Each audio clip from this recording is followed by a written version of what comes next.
So this is called the magic feather. The magic feather. In the depths of the forest, in the land of the Dakotas, stood a wigwam many leagues distant from any other. The old man, who had been known to live in it, was supposed to have died, but he kept himself in hiding for the sake of his little grandson, whose mother had brought him there to escape the giants. The Dakotas had once been a brave and mighty people. They were swift runners and proud of their fleetness. It had been told among the nations for many generations that a great chief should spring from this tribe and that he should conquer all his enemies, even the giants who had made themselves strong by eating the flesh of those they took in battle and drinking their blood. This great chief should wear a white feather and should be known by its name. The giants believed the story and sought to prevent it from coming true. So they said to the Dakotas, "Let us run a race. If you win, you shall have our sons and our daughters to do with them as you please. And if we win, we will take yours."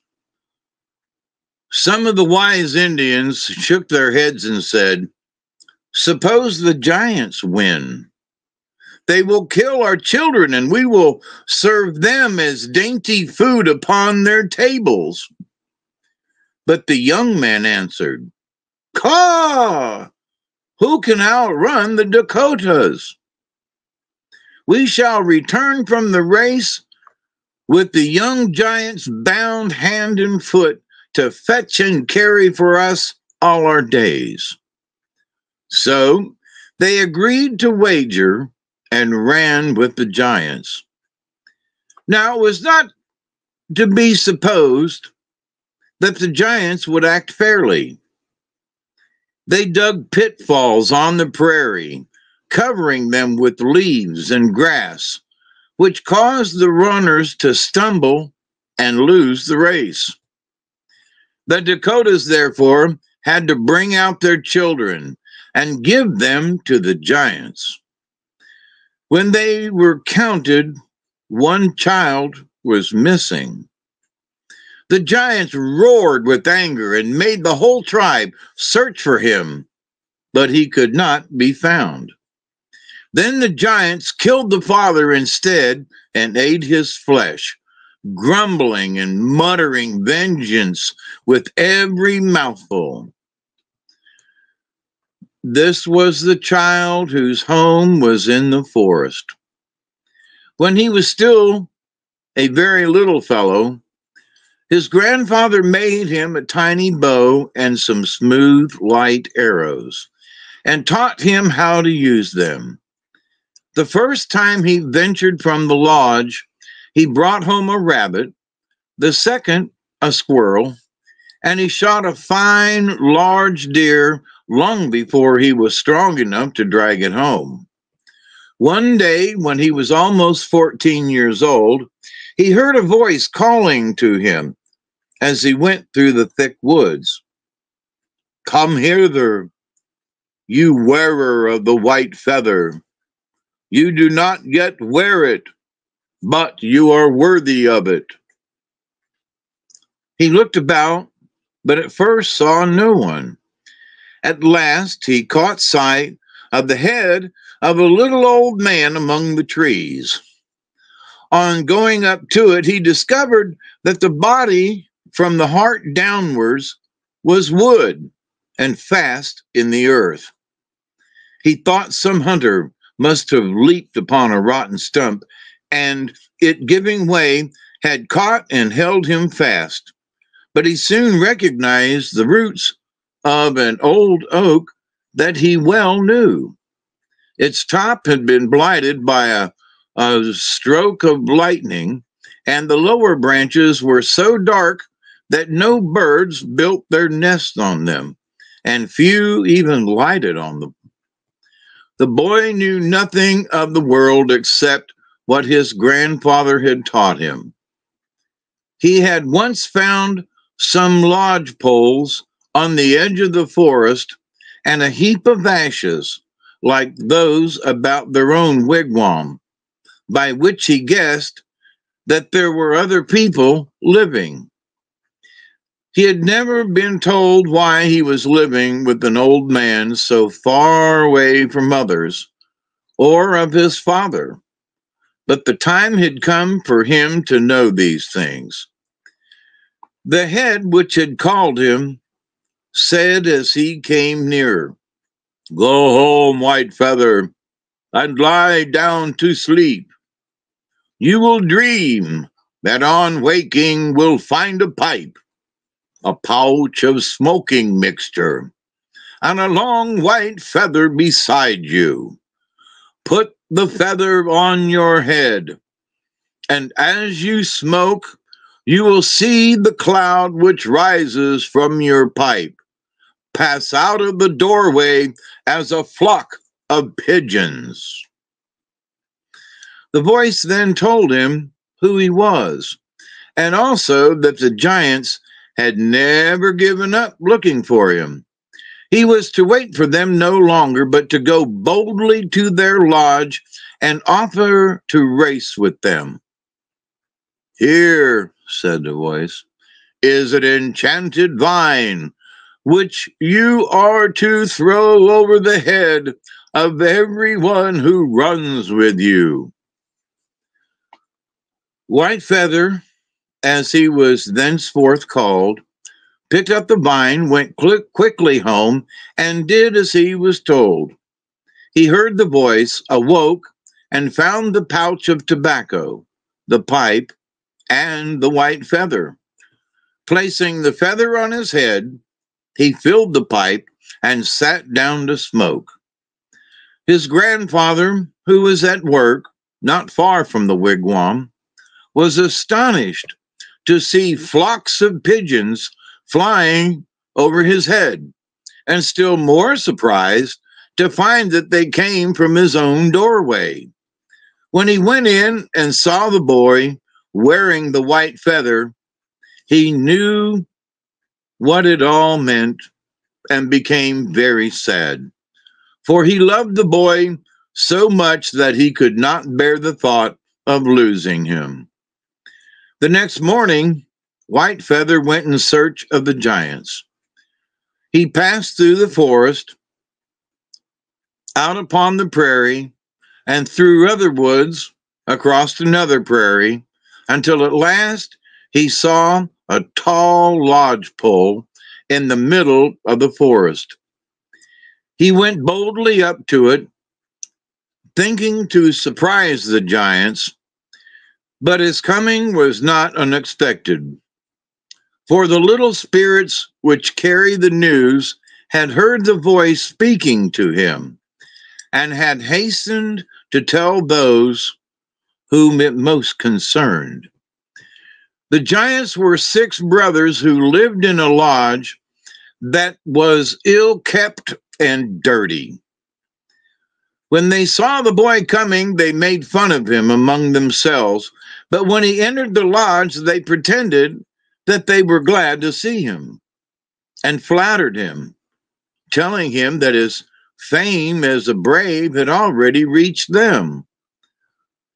White Feather knew well what they wanted. He proposed the race, and though this was just what they had intended doing, they laughed at his offer.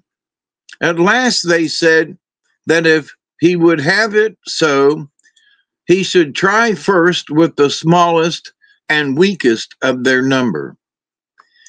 They were to run towards the east until they came to a certain tree, which had been stripped of its bark, and then back to the starting point, where a war club made of iron was driven into the ground. Whoever reached this first was to beat the other's brains out with it. Whitefeather and the youngest giant ran nimbly on, and the giants who were watching were rejoiced to see their brother gain slowly but surely, and at last shoot ahead of Whitefeather. When his enemy was almost at the goal, the boy, who was only a few feet behind, threw the enchanted vine over the giant's head, which caused him to fall back helpless. No one expected anything more than an accident, for the vine could not be seen except by him who carried it. After Whitefeather had cut off the giant's head, the brothers thought to get the better of him and begged him to leave the head with them, for they thought that by magic they might bring it back to life. But he claimed his right to take it home to his grandfather. The next morning he returned to run with the second giant, whom he defeated in the same manner. The third morning, the third, and so on until all but one were killed. As he went towards the giant's lodge on the sixth morning, he heard the voice of the old man of the oak tree who had first appeared to him. It came to warn him. It told him that the sixth giant was afraid to race with him and would therefore try to deceive him and work enchantment on him. As he went through the wood, he would meet a beautiful woman, the most beautiful in the world. To avoid danger, he must wish himself an elk, and he would be changed into that animal. Even then, he must keep out of her way, for she meant to do him harm. Whitefeather had not gone far from the tree when he met her. He had never seen a woman before, and this one was so beautiful that he wished himself an elk at once, for he was sure she would bewitch him. He could not tear himself away from the spot, however, but kept browsing near her, raising his eyes now and then to look at her. She went to him, laid her hand upon his neck, and stroked his sides. Looking from him, she sighed, and as he turned his head towards her, she reproached him for changing himself from a tall and handsome man to such an ugly creature. "For," said she, "I heard of you in a distant land, and though many sought me, I came hither to be your wife." As Whitefeather looked at her, he saw tears shining in her eyes, and almost before he knew it, he wished himself a man again. In a moment, he was restored to his natural shape, and the woman flung her arms about his neck and kissed him. By and by, she coaxed him to lie down on the ground and put his head on her lap. Now, this beautiful woman was really the giant in disguise. And as Whitefeather lay his head on her knee, she stroked his hair and forehead, and by her magic put him to sleep. Then she took an axe and broke his back. This done, she changed herself into the giant, turned Whitefeather into a dog, and bade him follow to the lodge. The giant took the Whitefeather and placed it on his own head, for he knew there was magic in it, and he wished to make the tribes honor him as the great warrior they had long expected. End of part 1. Do you think we have time for part 2? You want? Go right ahead. That one went a lot faster than I expected. So me too. Okay, so get a drink of water, tea, coffee.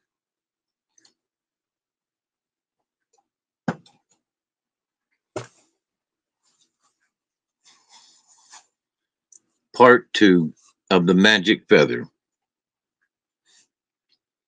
In a little village, but a woman's journey from the home of the giants, lived a chief named Redwing.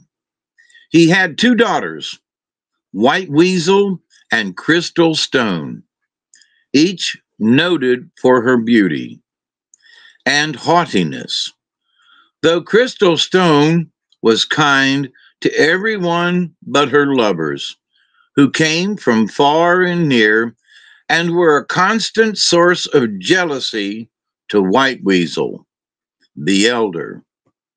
The eldest of the giants was White Weasel's suitor, but she was afraid of him. So both the sisters remained unmarried. When the news of White Feather's race with the giants came to the village, each of the maidens determined that she would win the young brave for a husband. White Weasel wanted someone who would be a great chief and make all the tribes afraid of him. Crystal Stone loved him beforehand, for she knew he must be good as well as brave, else the white feather would not have been given to him. Each kept the wish to herself and went into the woods to fast, that it might come true. When they heard that White Feather was on his way through the forest, White Weasel set her lodge in order and dressed herself gaily, hoping thereby to attract his attention. Her sister made no such preparation, for she thought so brave and wise a chief would have too good sense to take notice of a woman's finery. When the giant passed through the forest, White Weasel went out and invited him into her lodge. He entered, and she did not guess that it was the giant of whom she had been in such fear. Crystal Stone invited the dog into her lodge. Her sister had shut him out and was kind to it, as she had always been to dumb creatures. Now, although the dog was enchanted and could not change his condition, he still had more than human sense and knew all the thoughts of his mistress. He grew to love her more and more every day and looked about for some way to show it. One day, when the giant was hunting on the prairie, the dog went out to hunt also, but he ran down to the bank of the river. He stepped cautiously into the water and drew out a large stone, which was turned into a beaver as soon as it touched the ground.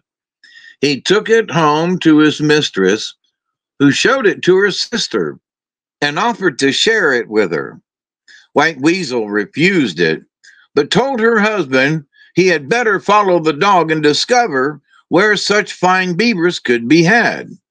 The giant went, and hiding behind a tree, saw the dog draw out a stone, which turned into a beaver.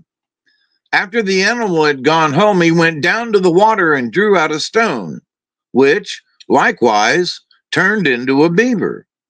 He tied it to his belt and took it home, throwing it down at the door of his lodge. When he had been at home a little while, he told his wife to go and bring in his belt. She did so, but there was no beaver tied to it, only a large, smooth stone, such as he had drawn out of the water. The dog knowing that he had been watched, would not go for more beavers, but the next day went through the woods until he came to a charred tree. He broke off a small branch, which turned into a bear as soon as he took hold of it to carry it home. The giant, who had been watching him, also broke off a branch, and he too secured a bear. But when he took it home and told his wife to fetch it in, she found only a black stick. Then White Weasel became very angry and scoffed at her husband, asking him if this was the way he had done the wonderful things that he had made his fame. She said, "You are a coward, though you are so big and great." The next day, after the giant had gone out, she went to the village to tell her father, Redwing, how badly her husband treated her in not bringing home food. She also told him that her sister, who had taken the dog into her wigwam, also had plenty to eat, and that Crystal Stone pitied the wife of the wearer of the white feather, who often had to go hungry. Redwing listened to her story and knew at once that there must be magic at work somewhere. He sent a company of young men and women to the lodge of Crystal Stone to see if White Weasel's story were true, and if so, to bring his younger daughter and the dog to his wigwam. Meanwhile, the dog had asked his mistress to give him a bath such as the Indians take. They went down to the river, where he pointed out a spot on which she was to build him a lodge. She made it of grass and sticks, and after heating some large stones, laid them on the floor, leaving only just enough room for the dog to crawl in and lie down. Then she poured water on the stones, which caused a thick steam that almost choked him. He lay in it for a long time, after which, raising himself, he rushed out and jumped into a pool of water formed by the river. He came out a tall, handsome man, but without the power of speech. The messengers from Redwing were greatly astonished at finding a man instead of the dog that they had expected to see, but had no trouble in persuading him and Crystal Stone to go with them. Redwing was as much astonished as his messengers had been, and called all the wise men of the tribe to witness what should take place and to give counsel concerning his daughters. The whole tribe and many strangers soon assembled. The giant came also and brought with him the magic pipe that had been given to Whitefeather in his dream. He smoked it and passed it to the Indians to smoke, but nothing came of it. Then Whitefeather motioned to them that he wished to take it. He also asked for the white feather, which he placed on his head. When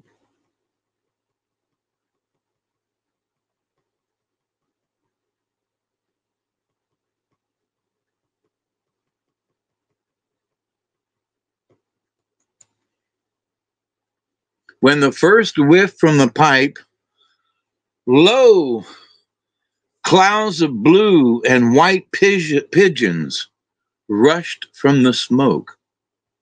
The men sprang to their feet, astonished to see such magic. Whitefeather's speech returned, and in answer to the questions put to him, he told his story to the chief. Redwing and the council listened and smoked for a time in silence. Then the oldest and wisest brave ordered the giant to appear before Whitefeather who should transform him into a dog. Whitefeather accomplished this by knocking upon him the ashes from the magic pipe. It was next decreed that the boys of the tribe should take the war clubs of their fathers and, driving the animal into the forest, beat him to death. Whitefeather wished to reward his friends, so he invited them to a buffalo hunt to take place in 4 days' time, and he bade them prepare many arrows. To make ready for them, he cut a buffalo robe into strips, which he sewed upon the prairie. On the day appointed, the warriors found that these shreds of skin had grown into a large herd of buffaloes. They killed as many as they pleased, for Whitefeather tipped each arrow with magic, so that none missed their aim. A grand feast followed in the honor of Whitefeather's triumph over the giants and of his marriage with Crystal Stone. The end.